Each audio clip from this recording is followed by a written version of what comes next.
Is on being able to see things clearly. The relentless gloom enveloping the country hardly helps. The Winnington Park Bowmen in Cheshire can't wait for that murk to lift. The actual targets are fairly bright for us normally, but at the moment it's like shooting in twilight. It's like a mist all the time. So to actually stand on the shooting line, some of us are shooting at 70 metres, it's very, very distracting. Grey, grey, grey. You wake up in the dark, then it turns grey, and then you drive home from work, it's in the grey and then the dark. It's just miserable. It's a bit more of an effort to get out, I think. Once you get out here, we're all enjoying it, but yeah, it's more difficult to get out the house, get off the sofa. For more than a week now, what's called an anticyclonic gloom has meant some places in the UK have had virtually no sunshine. It's been windless, rainless and sunless. Meteorologists say this kind of gloom is unusual, but not unheard of. Usually, by this stage of any normal November, we would have had about a quarter of all of the month's sunshine. This year, we've had 5% of it. If there were a prize for the gloomiest place in Britain, it would go to Odium in Hampshire. It's recorded exactly 0 minutes of sunshine this month. We've got RAF Odium here. They've got a wonderful weather station. So it is unfortunately accurate when they say there's a drought, and it's also accurate when they say there's no sun. Every day is so grey. We can't wait for some sunshine. I have a bit of sad disease personally, so when it's like this, I feel tired and, you don't want to leap out of bed in the morning. It's all down to what experts call a blocking high. The one that's caused our gloom is also partly responsible for the recent extreme weather in Spain. We've currently got some moisture trapped very close to the Earth's surface at the moment across much of the south and east, and for much of the week it was across the whole of the country, and this basically can't rise any further due to high pressure sitting over the top of us. Under high pressure, the air is sinking and this traps this moisture right near the surface, creating these cloudy, gloomy skies. The good news is that it's forecast to begin to lift by the end of the weekend. Not least for those archers, because it certainly doesn't help when you're trying to find the arrows that miss.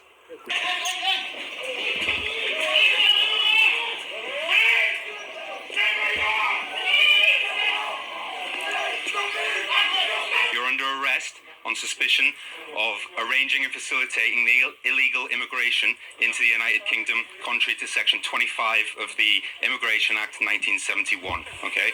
You do not have to say anything, but it may harm your defence if you do not mention when questioned something which you later rely on in court. Anything you do say may be given in evidence. 1/10/2023 تم وصول ركاب منجي كردي إلى صربيا كمبراشيفو. اسمك؟ أمان زمان. أمان زمان. أمان زمان. سلازو خارو برواری بنزی دی 2023 أمان زمان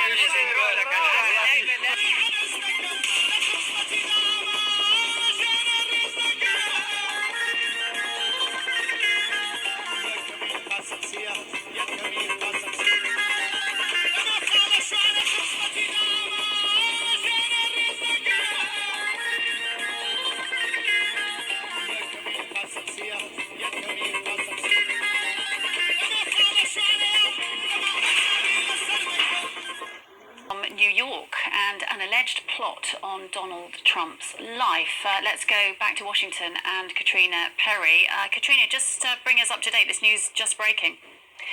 Yes, Sarah, this just coming to us in the last couple of minutes from the US Department of Justice here, where they said they're announcing a murder for hire and related charges against an Iranian asset and 2 local operatives in New York. They say that they have charged 3 individuals, a Fahad Shakeri, aged 51 from Iran, Carlisle Rivera, also known as Pop, 49 years of age from Brooklyn, New York, and a Jonathan Lodholt, 36-year-old of Staten Island, New York. And they've been charged on a criminal complaint in connection with what's described as their alleged involvement in a plot to murder a US citizen of Iranian origin in New York. 2 of the individuals were arrested in New York yesterday, Rivera and Lodholt, and the 3rd individual, Fahad Shakari, it says, remains at large and is believed to reside in Iran at the moment. The other 2 individuals have appeared in court and have been detained pending their trial. And a statement from the US Attorney General here, Merrick Garland, says that the Justice Department has charged what they describe as an asset of the Iranian regime. That's that individual, Farhad Shakari, who it says was tasked by Iran to direct a network of criminal associates to further Iran's assassination plots against its targets. And they say those targets include the president-elect Donald Trump. Britain's towns are not dumping grounds for illegal immigrants. They are not playgrounds for foreign perverts to sexually abuse women and girls. They are not fresh meat for jihadi lunatics with knives to go on a rampage. Now, busloads of illegal immigrants have been moved into a hotel in Altrincham in Greater Manchester. There could be up to 300 of them. They sit outside smoking and wandering around all day. They are a risk, as one local lady says. 100 guys from a country which we know did not value women. Yeah. I'm sorry, but that's the hard... Some politicians worldwide are desperately trying to erase all of their previous slanderous comments about Donald Trump. In the UK, the now Foreign Secretary David Lammy wrote in 2017, "If Trump comes to the UK, I will be out protesting in the streets. He's a racist KKK and Nazi sympathiser." Well, gee, what a difference a few years makes. Here he is the other day congratulating Donald Trump on his victory. It's something raised by the leader of the opposition, Kemi Badenoch. I would like to start by congratulating President-elect Trump on his impressive victory this morning. The Prime Minister and the Foreign Secretary met in September. Did the Foreign Secretary take that opportunity to apologise for making derogatory and scatological references, including, and I quote, "Trump is not only a woman-hating, neo-Nazi sympathising sociopath, he is also a profound threat to the international order."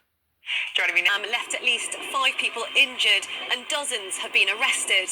But what happened? Everything should be done to track down and prosecute the perpetrators. This is simply anti-Semitic violence against Israelis that actually defies description. Supporters of Israeli football club Maccabi Tel Aviv arrived in Amsterdam ahead of their UEFA Europa League match against Amsterdam club Ajax. On Wednesday, social media videos verified by Sky News show 3 men tearing down Palestinian flags from outside of homes. A second Palestinian flag was pulled down from a building in a clip verified by Sky News.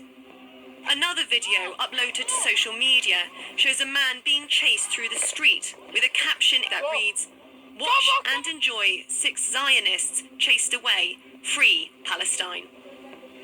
On Thursday, just before the game, crowds of Maccabi fans were filmed singing racist and anti-Arab songs. On that same evening, a pro-Palestine demonstration took place at the Anton de Compline Square after authorities banned organisers from holding it outside the arena. Later that evening, during the match, Israeli supporters appeared to disrupt the minute silence for Valencia flood victims with chants, whistles and fireworks. A video posted on social media shows a large group of hooded men dressed in black running down the street and striking people at random. But I want to make clear, we are used in Amsterdam that there can be tensions. There are many demonstrations and protests, and we are always prepared for them. And of course, they are related to the situation in the Middle East and the ongoing war in Israel and Palestine. But what happened last night is not a protest. It has nothing to do with protest or demonstration. It was crime. People with Palestinian flags were seen marching on the streets. Maccabi supporters say they were beaten and attacked on the streets of the Dutch capital. It's the same feeling that I felt in the morning of the 7th of October. Sky News could not independently verify all of the footage shown. 62 people have been arrested and prosecutors are considering anti-Semitic motives. 5 people were also taken to hospital but have since been discharged. Dutch denounced the attacks as anti-Semitic and even referred to it as a pogrom.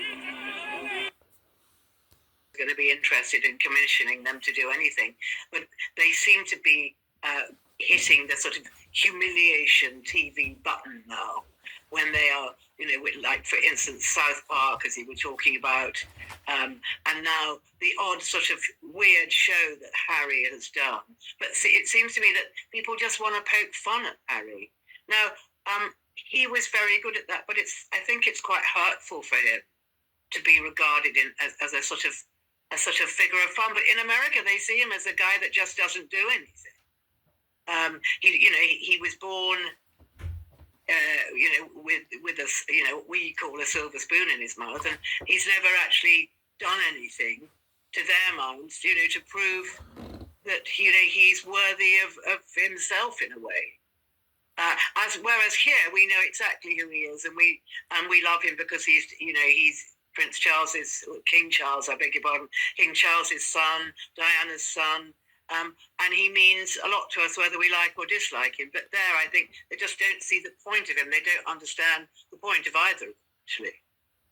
They see her as a home wrecker. They see her as someone who divided the family, because that's what they've read, and others really admire her. So it's a bit like Trump and Harris. I think people feel very strongly, but it's easier. I think somehow Meghan Markle is easier to remember than Harry for some reason, and I think that Meghan is the one that certainly had the voice in the United States. I mean, that's where she's from. She's a TV star there for her program Suits, so she's recognizable. And remember what a huge place America is, and not all of them even, they probably don't even know that Charles is our king, so they don't necessarily know anything about the monarchy unless they're really interested. My experience, from talking to a lot of Americans, is that neither Harry or Meghan are liked very much at all. I think they see them occasionally popping up at various events, but none of them have any idea of what Harry does or what Meghan does. And they just see Harry as the one that broke away, if they know enough about it, they see Harry as the one that broke away from his family. And I think Americans are so family orientated because that's their roots, that they can't understand that, or they find that difficult to understand how he could have done that.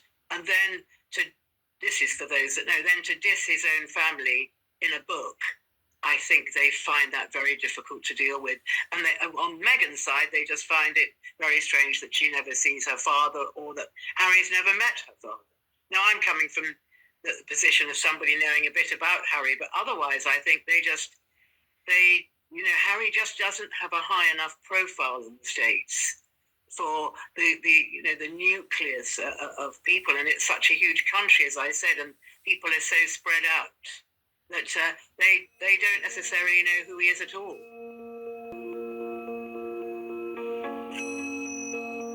News from the Middle East, where prospects of any deal to end the Israel-Gaza war have been dealt another blow, with reports that the mediators, Qatar, are pulling out of negotiations. The Gulf state has played a key diplomatic role in trying to bring an end to the conflict, to prevent further loss of life, secure the release of the remaining Israeli hostages held by Hamas, as well as taking part in talks. Qatar has hosted the political office of Hamas, allowing the group to operate with relative freedom.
have to say, over the years, I have had really quite a fun life, done an awful lot of things that were very interesting.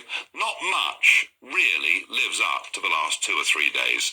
In America, I arrived late on Sunday night, and I went first to a Donald Trump rally that took place in a town called Reading in Pennsylvania. Pennsylvania seemed to be the absolutely key state in every way in this election, and I was really surprised and flattered that he noticed I was in the audience. He was the big winner of the last election in the UK, and he's a very spectacular man, very highly respected, Nigel Farage.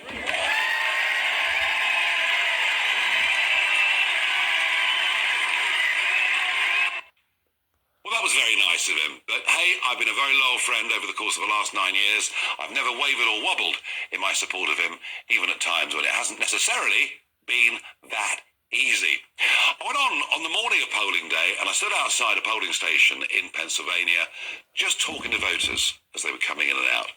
And the common observation was there are more Trump signs on lawns this time than we saw in 2020 or we saw in 2016. Why is that? I asked. Well, we're not afraid to say we're Donald Trump supporters anymore. That was very interesting. Suddenly, he wasn't quite the devil that perhaps people thought he was, or he'd been made out to be.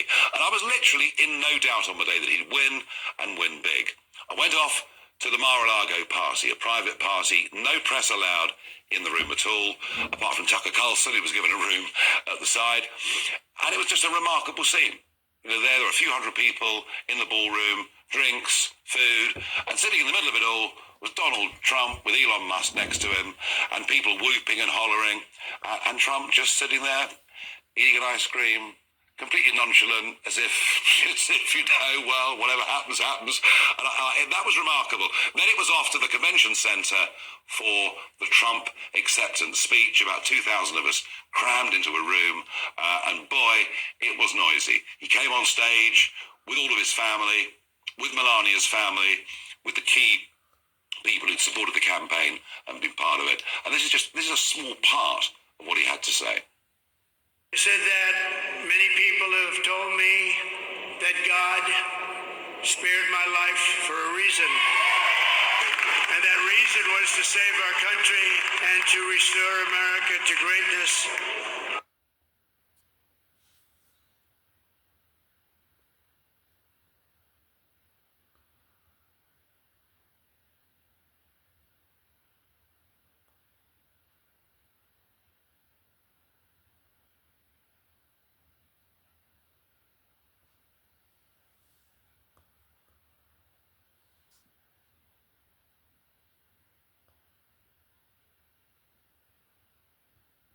Sarah Sharif had her whole life ahead of her, but all that was snatched last summer, when her bruised and lifeless body was discovered at home in Woking. Here at the Old Bailey, the jury heard that Sarah was subject to brutal treatment and a campaign of abuse at home. This included bite marks, bruising, broken bones, and also burns on her buttock from an iron. Charged with Sarah's murder and causing or allowing her death are her parents and family. Her father, Irfan Sharif, stepmother Binish Batul, and uncle Faisal Shahzad Malik. They deny all charges, and the prosecution say they're expected to blame each other.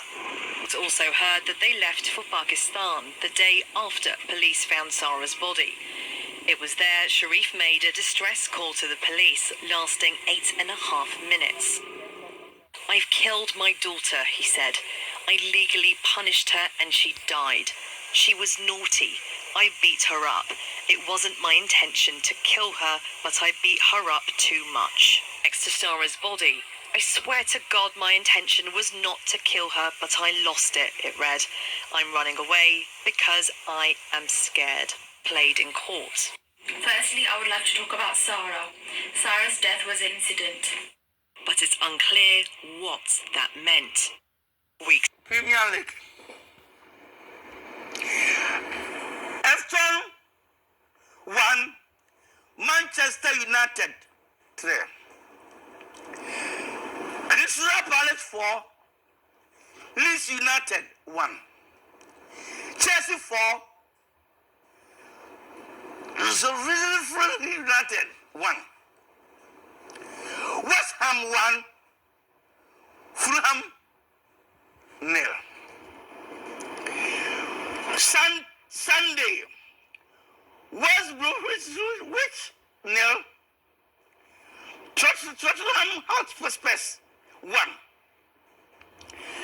Leicester City 1. Wolverhampton 0. Manchester City 1. Liverpool 1.